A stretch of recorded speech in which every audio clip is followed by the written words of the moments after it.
Catholics rightly put their spiritual lives first. But what obligation do Catholics have to take care of their bodies? And is there a connection between taking care of your body and taking care of your soul? That's what we're going to talk about today on Crisis Point. Hello, I'm Eric Simmons, your host, editor-in-chief of Crisis Magazine. Before I get started, I just want to encourage people to like this video, this audio, however you're watching or listening to it, to subscribe to the channel. Don't bother hitting that notify bell, though, because you have a life outside of the internet. Also, I want to encourage people to follow us on social media if you're on that, at Crisis Mag at all the major places.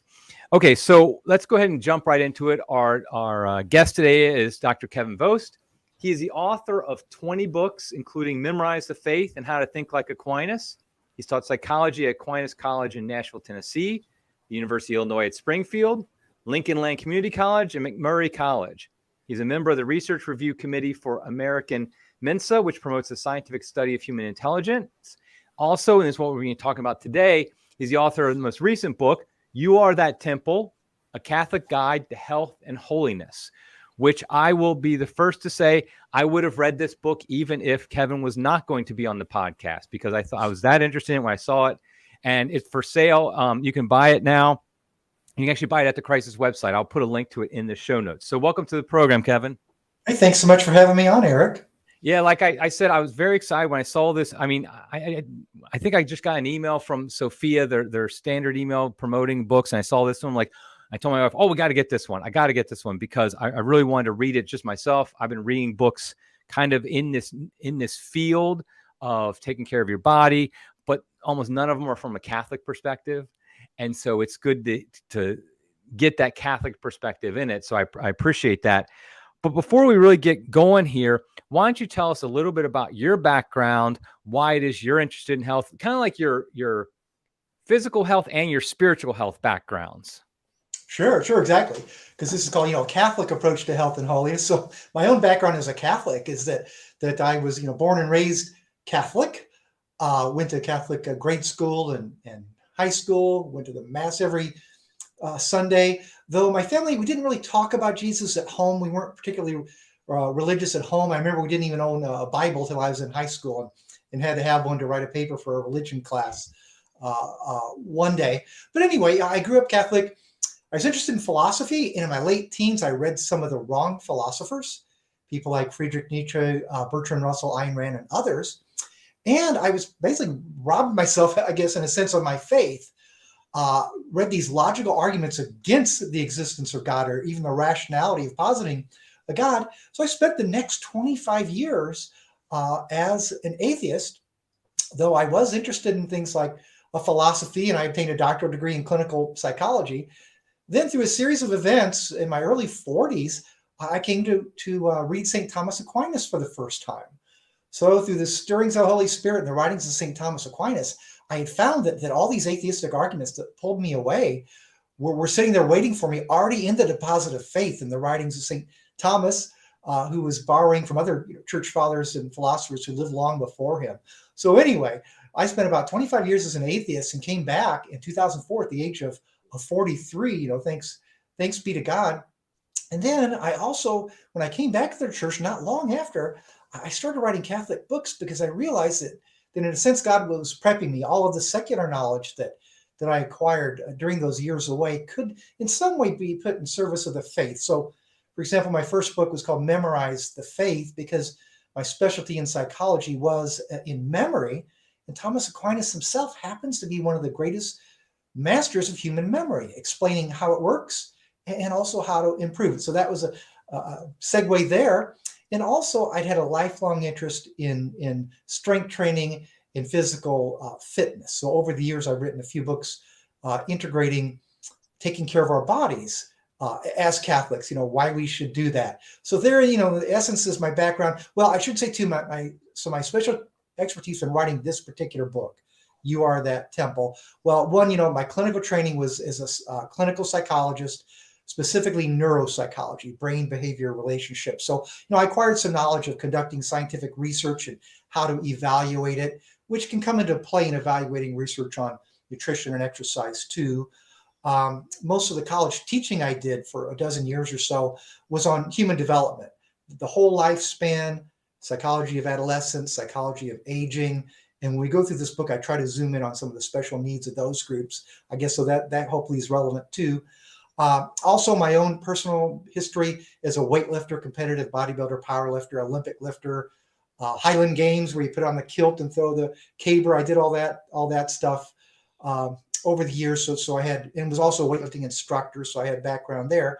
And then my full-time career, actually, from 1984 to 2016, was as a disability evaluator and later supervisor of trainers for Social Security disability. So I did over 500 disability cases a year, people with mental and or physical disabilities of all ages.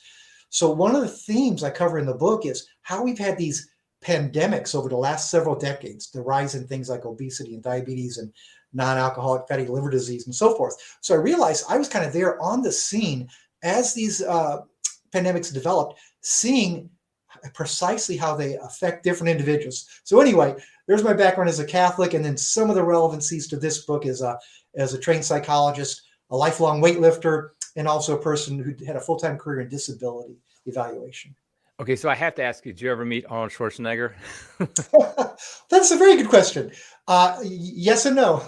Back in 1979, my buddies and I drove out to Columbus, Ohio for when Arnold was hosting the Mr. Olympia contest, and he was there. This was past his competitive prime at that time, though he did come back a year later, come to think of it.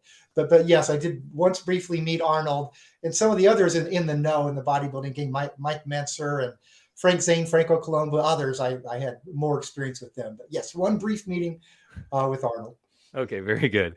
Okay, so I think one of my first questions I want to ask is, why should Catholics care about this? I've found in my own experience that I shouldn't say most, a lot of Catholics almost have a implicit dualism in their head of the body and the soul are almost disconnected from each other. Like they rightly know the spirit matters, that we have to build our prayer lives, we have to go to the sacraments, be charitable, all those things we have to do. But when you start talking about physical fitness or just anything to do with that, I think a lot of Catholics, it's just kind of, they zone out and they don't really see the importance of it. So why should Catholics care about their physical fitness? Yeah, I personally think about it and come at it from a few different angles. And one of the first, is scriptural, where, famously St. Paul tells us in 1 Corinthians 3, and then again in 1 Corinthians 6, he says, do you not know that your body is a temple of God? He says, your body is a temple of the Holy Spirit. He says, that temple you are, which is where my title, You Are That Temple, came from. So Paul says, so glorify God in your body. So that means things like, don't denigrate your body by things like sexual sins, but there's also an implication that we're to take care of our body, be good stewards of our body. St. Thomas Aquinas, when he's explicating the greatest commandment and the second great commandment to love God, with all that we are and our neighbors as ourselves, he says, when we're told to love ourselves, being body and soul unities, we're also actually commanded to love our bodies, not to worship them, not to make idols of them, but to take proper care of them, to show God thanks for them. So I like to think of it in that lens too. Also, of course, the Catholic Church, teaches that we are made, not as a soul just sitting here inside a body. The two compose our nature, body and soul. And though when we die, our soul is separated from our body, we're also taught that when Christ comes back at the final judgment, we're going to be reunited with our bodies.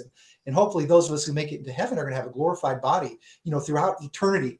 So part of the implication is, that God made bodies as good things, as an integral part of our human natures. And we can show God gratitude by taking care of them. And when we do take care of them, if we're healthier, if we have more energy, then we're in a much better position to help take care of the needs of our neighbors as well. Now, I've heard complaints sometimes among Catholics about kind of the physical fitness world, that it seems to be surrounded by vanity. The idea you go to the weight room and the most important piece of equipment in the weight room is the mirror, because, look at yourself, look at your big muscles, look at whatever you're doing. What would you say in response to that concern that if you get into physical fitness, really it's about vanity? You just want to look good, and you want let other people know you look good. Well, that is funny. I mean, that's a real thing. And in my younger days, in my earlier years of atheism, I was probably very much along those lines. I remember one of my workout buddies and I, we pretty much knew which were the best mirrors in the gym, which which tended to make you look the biggest. So that can be a real concern, and many people do get carried away that way. Some people, they call gym rats, or people who just devote incredible amounts of time to the gym to trying to look better, and some of them even damage their own health, by taking things like performance enhancing drugs like steroids, growth hormones, and so forth. So there is that real danger there that if we, treat our body improperly, if we make the body an idol, it's to our detriment. So when we want to take proper care of our body, it's all about keeping things in proper proportion. And I do give a beautiful quotation in the book from Pope Pius XII, where he used to go address different groups of athletes. And he said in one address, he says, the Catholic Church approves of physical culture, an older term for proper care of the body. He says wholeheartedly, as long as it remains in proper proportion. Then he lays out several things, details what he means by that. And he says, one, it doesn't lead to worship of the body, kind of where we were going. He said also, should energize you instead of drain you. A person shouldn't train so much in the gym that they don't have time to go play with their kids when they get home, things like that. The general idea is that the training should energize you, should give you excitement, should help you grow in gratitude toward God. So yes, there is a potential, and some people do definitely, go beyond that mean and get carried away. But you don't have to go that way. You certainly can enter training your body with a proper perspective. And another thing I like to focus on there is focus more on health and function rather than form, rather than how you look. So if your goal is to go in there, I'm going to do this to keep myself healthy, to make my blood values better, my blood sugar better, so I'm stronger and fitter and have more energy to do things, that's the right approach. If you happen to look better, your waistline shrinks, your muscles get a little bigger, well, that's fine. But those are side effects. Those shouldn't be the main reason that brings us into a gym. I also think there's a struggle often for Christians with this topic, because physical exercise like we do today, that's kind of a mass phenomenon, is a relatively modern activity, because it's not like in the Middle Ages, people had to be like, oh, let's go make sure we run 5 miles to get our 5 miles in, or lift our weights today, because their very lives were far more physically active than ours are. Most of us are. I mean, for example, my job puts me in front of a computer most of the day. Yeah. And so I simply just, and the lifestyle of just living in a modern house, you're not doing as many chores and things. I don't have a cow to take care of and things like that. So I think that's part of it as well, is that the sense that physical fitness today, exercise, is fitting into something that the modern world has made a hole in our lives, so to speak. We don't have that physical activity we used to. Would that be a fair assessment of the reason for the growth of like the physical fitness industry? Yes, I think so. I think that is a great insight. It's just a simple fact that just daily life used to require a great deal of walking, physical activity of all kinds, tending one's animals, tending one's property in ways that they're not so common today. I spent most of my work career sitting down in front of a computer with a telephone myself. So exercise can be one thing that meets that need for physical activity that our normal activities don't tend to provide. So I will say later in the book, I do talk about there still is ongoing value in physical activity if we look for it. So if we have a yard to maintain, or even a pet to take for walks, a house to keep in order, a garden, those things are valuable. But exercise, the right kind of exercise, can also be like a very powerful medicine. A little small dose that doesn't take too much time away from our other responsibilities can go a long way, especially in strength training. It can take as little as 10 or 15 minutes, even once a week, if it's done right. And even endurance cardiovascular training doesn't necessarily have to be done every day. So in general, yes, I think a lot of the modern exercise does make up for the fact that we don't naturally obtain the kind of activity that we used to. And I think it can be a good thing, because we can get proper exercise in more concentrated doses by doing formal exercise. I think also one of the things I think Catholics need to realize when it comes to exercise and physical fitness and taking care of your body is something I've kind of just figured out on my own, is that when I am not taking care of my temple, so to speak, I'm not exercising at all, I'm not doing anything like that, I find that my energy level decreases, I get more of a brain fog, And that makes my prayer life more difficult, and frankly makes me more likely to skip doing the prayers I need to do each day. I just don't feel that energetic to do fulfill all my tasks as a husband and as a father, and all of that. And I found that when I'm more physically active, doing things like running or doing the exercise bike or whatever the case may be, all of a sudden now I have that energy and I'm able to do those things, the spiritual things, so to speak. So what is the connection there? Why is it that when I'm more active physically, I tend to desire to be more active spiritually? Yeah, and that's one thing too, that we're unities of body and soul, and me by myself, being a Thomist, a big fan and student of St. Thomas Aquinas. I love the way he emphasizes that, we're body and soul unities, and what makes us unique as human beings amongst all the other, animals on earth, is that we're made in the image and likeness of God, in that we have, intellectual abilities, we can reason, and we have a will. We can guide our choices, we can guide our actions based on our choices, not just instinct and so on. Well, the way it works is, and so a lot of recent research is showing us now how this works. When we do strength training or endurance exercise, or even, fairly demanding physical labor, it just kind of lets loose a cascade of hormones and brain neurotransmitters and different chemicals in the body that enhance the functions of our brain, that enable us to be able to keep a better focus, to have more a higher energy level. So, we're really beautifully, it's intertwined. So if we tend to take care of our bodies, it's going to actually improve the health of our brains, also enable us to call forth our powers of intellect and to operate our will at a maximal level, as opposed to the case might be if we're worn out because we're not getting that kind of stimulation. And along a similar vein myself, Eric, is I turned 2 years old yesterday. Oh. And some of us, as we get older, well, we also find we're, not only our energy's down, but boy, my joints ache, or my back hurts and things like that. And I have found too that in my own case, like occasionally I'll post a video, I'm doing a deadlift or something, and someone my age will say, "Oh, that would break my back," or "Oh, that would just make my back hurt just watching."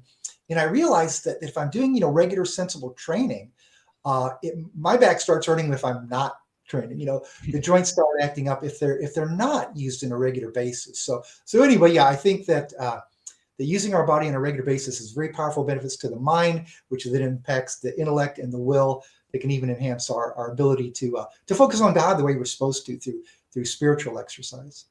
So you're 62, and tell us. I think I know generally from the book, but tell us how much do you deadlift when you do a deadlift, like 5 times or something like that? How much is it, like 400 pounds or something like that? Yeah, I know when I turned 60, before I dropped a little bit of weight, I did 410 pounds for 5 repetitions. Now, 2 weeks ago, after I've lost 25 pounds lighter, I think the most recent I did was 405 pounds, which is like four of those big 45-pound plates on each side for 3 repetitions. So for certain exercises, that's at a body weight of 195 instead of 220 that it used to be. So a lot of exercises, I still go fairly heavy. That I'm older, there's certain exercises I know don't agree with me anymore, so I simply don't do them. So that's something else we do, find out what kind of exercise fits us and then keep with it. So myself, I do train, fairly heavy on most of the parts of my body, and thanks be to God, most of them still work well. But the main idea is when I am training, though, I'm doing exercises fairly intense for me. I usually don't actually fail a repetition. I kind of know my limits and stop there. But where that is going to vary greatly for different people, whether you're just a beginner, whether you're stronger than I am, whether you're at my level, but it can be fine-tuned and healthy for all of us if we're doing the right kind of exercise, for our body with our particular structures, and doing it in a very gentle, careful way where we progress, but we do so very, very gradually. So we're talking here about physical fitness when we talk about taking care of our body, but of course there's another major aspect of taking care of your body, and that's nutrition, that's your diet. And I feel like this is one that I've gotten to the point where I kind of feel like it's like a dystopian movie where everybody in society is drugged, and so they just kind of go along this drug state, they don't even realize it. And I kind of feel like that drug is sugar. And like, frankly, a lot of the foods we eat are filled with that. And so you talk about in the book about the idea of nutrition. And like I said, my own experience, like I said, if I don't when I didn't exercise, I was a lot more lethargic, stuff like that. But it's definitely true. The same thing is true about my diet, that I've always been, for a very long time, kind of pre-diabetic. My dad had adult onset diabetes. And so I've always kind of been in that bad range. And when I'm eating a lot of carbohydrates, a lot of sugars, I mean, I feel like a zombie after a while. And so talk about the importance of nutrition and why that matters for Catholics, particularly just same thing we were talking about before in their spiritual lives. Yeah, and nutrition is so important, Eric, because like I mentioned, I've been a weightlifter really. I got my first weights in second grade, and I've been lifting steadily since seventh grade. So it's going on 50 years now. So through exercise, I've always been able to keep strong. And when I was running, I was, fairly enduring for a little bit heavier a guy. So even up to age like 60, when I did that deadlift, 410 pounds for 5 repetitions, I knew nutrition in terms of I need a lot of protein so I can be strong. But what you just mentioned, the sugar, for my younger years, we were really preached to have a very, very high carbohydrate diet. And I did that. Sugar is the simplest form of carbohydrate. So I was taking in a great deal of sugar. And when I turned 60 years old, I was still very strong, for my age, but my waist was over 40 inches around. I remember my blood pressure the last reading was 159/91. At that time, I'd gone deeper and deeper into some more modern books, some new takes on nutrition, and I drastically reduced primarily my sugar, and other forms of carbohydrate came way down too. And I think it was 160 days. I lost 30 pounds, 6 inches off my waist. The blood pressure went from 159/91 to 124/68. And then I just recently had some new labs, my yearly physical earlier this month. So after an additional year on top of that altered dieting, my blood values and everything were even better. Like triglycerides, I think were 88, and HDL had gone up and things. So I found myself that I could stay strong. I could stay physically functional if I was eating a lot of sugar, but I was also unhealthy. The blood sugar and everything was rising. Blood pressure was rising. So one thing I found in recent years is, yes, nutrition is of fundamental importance for health. And I don't just mean the cosmetically, here's how you get your waist trim, but like things like you said, to avoid the onset of diabetes and all other kinds of problems that may go along with that. Even now there are some researchers calling Alzheimer's disease, which was my area of specialization in psychology. Some people are calling that type 3 diabetes, implying that it may be that high sugar intake throughout the decades could cause this insulin resistance and problems in the brain tissues themselves. So just in general, yes, nutrition is extremely important. It can be very complicated, but in this book, I tried as much as I possibly can to give some fairly simple fundamental principles that may be of help. Yeah, and basically, I know that the number one principle is eat real food. So could you explain that a little bit, what you mean by that when you say eat real food? Sure. And I do point out one thing, if anyone is ever, interested in diets or tried different ones over the years, they're everything from A to Z, from Atkins to Zone. And in the middle, you have the Mediterranean, and you have your vegetarians, your vegans, you have your pure carnivores. I mean, they're all over the place in these different recommendations on how we should eat. But even with these various diets, the one thing they tend to have in common is they recommend that we eat real foods.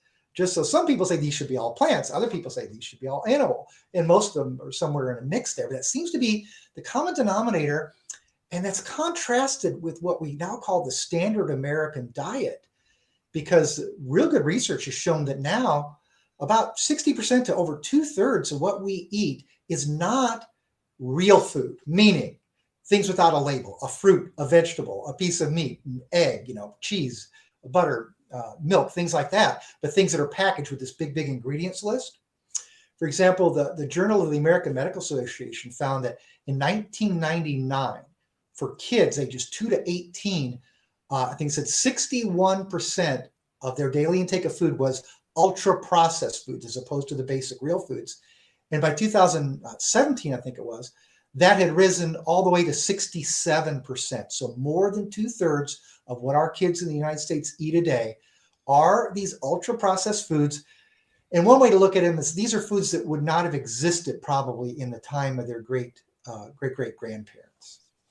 Yeah, I think I saw a stat, I might butcher a little bit, but something like In 1990, I think like only one state had a higher than 20% obesity rate, and now literally every state, no state has one under 20%. And when it comes to obesity, it can, especially for conservatives, we might have a knee-jerk tendency to say, well, they're just lazy, they're gluttons, or whatever the case may be. And I think, though, that what we're finding is the standard American diet, SAD, a good acronym for it, is actually causing it in a sense, this obesity epidemic that we have, because obesity really does have so many issues surrounding it, like secondary issues that it causes. And I do think, for example, it can affect the spiritual life. Like I know my wife has thought about this a lot. Like you find a lot of times priests, they end up becoming very heavy, very overweight, and even obese at times, because they typically just eat. They're not thinking about food. They're single. They're not, maybe they have somebody cook something for them, whatever, but generally they're eating that standard American diet. And so can you explain why it is that the standard American diet, maybe a little bit more detail, how that's leading to obesity and the problems that it causes? Yeah, that's a very important question. And I do remember early in my disability violation career having the attitude myself, we had a lot of obese people. There used to be called a medical listing for obesity. If you were beyond a certain weight level and you had a slight heart failure or any arthritis in your weight bearing joints, things like that, boom, you were considered disabled. There was backlash like in the 90s, and that was taken away. But the percentage of obese people kept growing and growing and growing. And my attitude at the time was, yeah, well, they need to eat right, eat less, and just get up and exercise, which is the common way we look at it. But in the recent years, my thinking on that has changed as I've done a lot of reading on the impact of our diet. Because if it truly was just, gluttony, I mean, these people just, back away from the table, just use some common sense here. Well, how come we've become so much more gluttonous in the last 5 or 6 decades? Like when I was growing up in the early 60s, it said about 1 child in 20 was considered obese. Now it's about 1 child in 5. So quadrupled, so what's going on here? And for adults, it's similar. It's tripled to quadrupled in obesity. But we do know there were significant dietary changes in the American diet during that time. And they particularly were involved in that, what was called the food pyramid that came out late 1970s, early 1980s. We were encouraged to eat all this carbohydrate food and to decrease our intake of fats and animal foods and proteins. And there's a lot of reason for that. A lot of earlier research that seemed to implicate fat with heart disease. A lot of it, which later came to be unfounded. But anyway, the bottom line in my understanding is, and in my experience is, when we tend to eat the higher carbohydrate foods, the processed foods, rather than the natural fruits, vegetables, dairy, meat, and so on, they're lower in nutrients. And they're very satisfying because they usually have added sugar and salt. So eating these foods doesn't satisfy our needs for nutrients, and they're very palatable. So we tend to eat more and more and more, without thinking about it, because they're not satisfying our needs. But people who have now gone more towards eating whole foods, and in many cases, eating more natural fats again, the fat that comes from meat and butter and eggs, and some plant foods like olives and avocados and coconuts. When people do that, they tend to find that their appetite naturally diminishes. And I remember this in my own case. When I was in my teens, I competed in bodybuilding, and I worked at a Burger King for years and never had one sip of soda, never ate a French fry, never had a burger bun, because I had this desire to be this champion bodybuilder. But later, as I got older, I realized I wasn't going to be the world champion bodybuilder. For decades, I think, where'd my willpower go? I wish I could be like I was when I was a teenager, and that stuff didn't even tempt me. Well, in the last few years, when I've made these dietary changes, all of a sudden, it's like the willpower's back. By eating higher protein and fat content, I find that my body's satisfied, so I simply don't crave the kind of processed foods that I used to. And I know many other people have reported this too. So I think anyone who may have been battling with their weight, or they're feeling like, oh, maybe I'm just too gluttonous, they might be surprised to find, if they can eat more real foods again, they might find that their gluttony is really abated. Yeah, this ties into another topic. So we talked about physical exercise, talk about what food you eat, but something that you've come around on in recent years, and so have I, which is fasting, which of course is very important in the Catholic tradition. Ever since the time of Jesus, before Jesus, in the Jewish times, the idea of fasting is spiritually is very important, but also physically. I know in my own experience, exactly what you were just saying, that I was eating a lot of high carbohydrate foods, a lot of processed foods for many years, and I was getting overweight. But the more important thing was I just couldn't stop eating during the day. I couldn't go more than maybe a couple hours because I was always hungry. No matter how much I might eat at lunch, if it's McDonald's, doesn't matter how much you eat, you're still going to be hungry pretty soon after that. And I thought I couldn't even fast. I just was like, well, I'm just not able to. My body's not able to fast. And then what I found when I switched to a much lower carbohydrate diet and just eating more real foods is like, it's I don't want to say fasting is easy because it shouldn't be and it isn't, but at the same time, it's manageable. You can actually do it without those significant crashes. So tell us a little bit about how you also kind of came to realize the importance of fasting as part of this taking care of our bodies and our souls. Yeah, and I had almost exactly the same experience that you have with that, Eric, for many, many years, feeling I needed to eat every few hours. I remember like my wife and I go on a vacation. I'm like, oh, after dinner, I need to make sure I have a big bar of chocolate or something. So if I get back in the room and I'm tired, I better get some milk to wash that down too, or if I would go give a talk, I'm thinking, oh, I haven't eaten in 3 hours. I'm going to crash. I need something, and it's not that way, anymore at all. Now that I've started eating lower carbohydrate and more natural protein and fat. But in a way, it was even worse for me too, because coming out of my bodybuilding and strength background, the standard wisdom for a long time was constantly fuel your body, constantly feed it, so you're never getting weaker. You're always getting stronger and stronger. So it wasn't until recent years that I started learning, the real physiological benefits from fasting, or sometimes too what they call just time restricted eating, where if you're eating these real foods, it's just kind of a natural curb on your hunger. So it makes it very much, easier to fast. Now, in my own case, I normally don't do day-long fasts or anything. I just personally just, of course, follow the minimal fasts of the church before the Eucharist on holy days and things like that. But the one simple change I made was I usually stop eating by about 5:30 p.m. And I usually go to the gym early in the morning, and I don't eat the next day till maybe 7:30 or so. So there's about a 14-hour gap.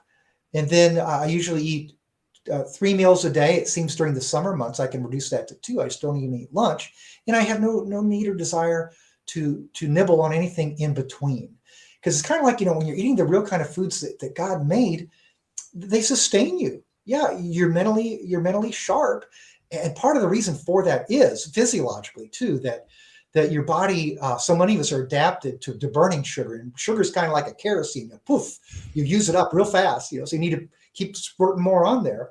Whereas fat fuel in your body is kind of more like logs. It's slow burning, but most of us are carrying, unfortunately, a lot of extra logs on us. So when we eat a diet that is higher in fat for fuel, it's easier for us to draw on the fat reserves within our own body if we haven't eaten for a while. So just all kinds of positive benefits. And as a weightlifter, I found that it didn't decrease my strength, one iota. Yeah, I remember when I was running cross country and track in high school. This is in the late 80s. We knew about carbo loading. I would have a big spaghetti, usually a big pasta like spaghetti type dinner the night before, or I can't remember how many hours it was before a meet, because I wanted to get that carbo loading and things like that. And I kind of understand on a certain level, because your body does burn that, but you have these fat stores that can also burn, which is actually a healthier way to burn anyway. Now, what if there's somebody out there who's like, I am convicted. I do need to take care of my body better, because I do think that's going to help my spirit as well. But I've been on the standard American diet for years. I don't really have knowledge of this. I don't really exercise very much. How do they get started? Because I will just say that at times as I've looked into this myself, I get intimidated, and I get like, everybody's saying, do this, do that, do this. Now, other than, by the way, I will say what they really should do is buy your book. You Are That Temple. But really, how do they get started on this? Yeah, to try to make it as simple as possible, I think I say 3 things. And one is just simply, eat more real food. It doesn't mean you're not going to eat any processed food at all. Now, that's too hard to do. It's not going to last. but be conscious, try to increase the proportion gradually of how much, real food you eat in terms of just, grabbing an apple instead of a candy bar or whatever the case may be. So eat more real food and see how you feel. And then along with that, like when I say real food, I think you need to be aware too of food that's been altered in terms of being made low fat on purpose, because low fat items, they don't satisfy. So you tend to eat more of them, which is part of the reason they're so popular, because they don't satisfy you. So you're going to buy more, right? So just try to eat more real foods, more whole foods. Perhaps for most people, don't be so fearful of fat.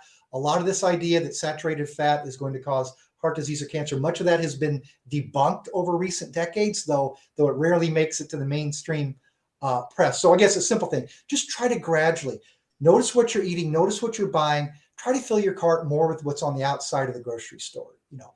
Is just gradually increase that. Number two, in terms of using your body and exercising, I think the simplest thing you could do is just normal daily activity. The things people probably heard of, maybe parking a little bit away from the store, or if you work in an office building, occasionally take a little walk around the block on your break, or maybe use the stairs instead of the elevator, or walk your dog more, or mow your lawn. Those things are important. And it doesn't have to be anything drastic. You don't have to do this for an hour at a time. You can do it, for 5 or 10 minutes, and maybe more than once a day. So that's really simple. If a person is willing to do strength training, and this can be, it can be barbells and dumbbells or machines. It can be body weight exercises. I'll just say there, as little as one session once a week that might only take 15 or 20 minutes can make a real difference. So increasing your strength gradually, it can be a very, very minimal time investment. And there's even methods developed for older people that involve, this is called super slow, involves slow motion lifting. So it's very non-traumatic on the joints. It doesn't require use a lot of weight. And then I'd say if you still have a little energy left, consider an aerobic type activity that you might enjoy, if it's running or swimming or biking. But I would say just, go at your own pace. And if you're doing nothing, any of those three, a strength training regimen of some kind, increasing your normal activity, or adding formal aerobic, any of those is going to be better than nothing. And you might gradually work up to all three. Then I think a last thing I'd say, because it's, eat real food and exercise in some manner. The third, I'd say, I guess would go along maybe with buying the book, but not just this book. Just learn more about your body. We are mind-body unity, so it's worth investing some time in learning a little bit about nutrition and exercise. Because I find too, in my own case, if I keep reading, if I try to keep learning new things in the topic I keep interested in, and I'm more aware of what I'm eating, so I'm not led astray and going back to old habits. So learning more about our bodies might be one way to keep us from backsliding into the things that got us unhealthy in the first place. Yeah, I think it really is a matter of just of getting started and doing something, because that is better than nothing. And I think it is. I think it's also. I love what Pope Pius XII, how he worded it. Just this idea of a balanced way of treating it. We don't want to become people who, like you said, are gym rats in this, and they're just never out, and they're exhausted after they get home and they don't really do anything. The whole purpose is, in my experience, at least, if you spend 20 minutes, maybe 30 minutes or so a day in exercise, to me, I get that time back in more efficient work, I get more done the rest of the day. I've realized that when I start to creep in to say, I don't have time to do my exercise, then I end up, I'm not as able to get as much done in the afternoons because I'm dragging things like that. And it really is comparable, I think, to the spiritual life. If you say you don't have time to pray in the morning, well, then the rest of the day is going to be a disaster. And it's like the famous Fulton Sheen comment. I think somebody asked him, like, I don't have time to pray an hour a day. He said, okay, then you need to pray 2 hours a day. So the idea being that, if you say you don't have time to pray, if you don't have time to exercise, you really are, you don't realize it's not a linear thing. The more, if you spend that time in prayer during the day, you're going to see the benefits, have more time in a sense the rest of the day. Same thing with exercise. So I'm just, I agree that just spending some time as well. And also I think you already mentioned it, but along with the nutrition and everything, I think everybody can do some type of time restricted eating. I think like your is a perfect example. You go about 14 hours a day, every day without eating. And 14 hours, when we think about it, sounds like a lot, but like your schedule actually isn't that radical. I mean, you just don't eat after 5:30 and you start eating next day at 7:30. And I know a lot of people who do this, they do a 16-8 where they may stop at like 6 o'clock and then they don't eat the next day until I think noon or something like that. And that's another option. And there's a lot of benefits to that. And I found like just skipping, not eating as much. It's another thing, gives you more time in the day. And because you're not fixing the food, you're not spending time eating it and everything like that. And your body's getting that rest from digesting it. So I've come to be a big believer in the need to take care of our bodies in order to take care of our spirits. And that's why I found when your book came out, I was like, oh, this is great, because this connects it, because the books I had read, they're good. They give a lot of good information, but they're strictly about the body, and they don't really talk about the spirit at all. So that's why I appreciate about that. Okay, Kevin, anything else you want to talk about with in that topic? Or do you think we've covered all of that? Yeah, no, I think you've done a wonderful job there of bringing the big points out. I'll point out one thing too for people, that because everyone is different, this book also features at the very end 23 personal stories from Catholics that tell their own stories, and like one of them happens to be a person who actually won the Mr. Universe, who was totally absorbed in his younger years, kind of in the wrong kind of motivations, and then turned around and found Christ and now trains, for the glory of God. And there's people, just regular everyday people who've lost weight, who feel much better now, who have more energy for their family, both men and women. So the thing to me, one of the things I love about this book is that I had these people who are willing to contribute, to tell their own stories, of how they take care of their own bodily temples and how that benefits them spiritually. And again, maybe one last thing I'll note, as far as spending in time, it can be a great thing for certain types of exercise, especially running, walking, even if you're mowing the lawn or something, to do some spiritual reading before that. And then you're ruminating on it, while you're doing that activity. And some people also like to formally pray while they run or while they walk. So another way that you can, almost anyone should be able to work some activity into their schedule. Very good. Very good. Okay. Where can people find out more about all your books and the different things you're up to these days? Well, yeah, my own website's drvost.com, just drvost.com. I don't keep it really up to date. All my books are not there, but there is a comment box on the bottom. If anyone would like to contact me with a question or comment, I'll be happy to respond to them. So that's just drvost.com. Great. So I'll put a link to that also in the show notes. Again, I just want to encourage people to look at You Are That Temple, A Catholic Guide to Health and Holiness. Like I said, you can actually buy it directly from the Crisis Magazine website. And, I highly recommend it. I think it's a very practical guide that I think can get people started on their kind of fitness journey that gets them, I think, both spiritually and physically more aligned with what God wants us to be. Okay, great. Well, I appreciate it again, Kevin. Thank you very much. And until next time, everybody else,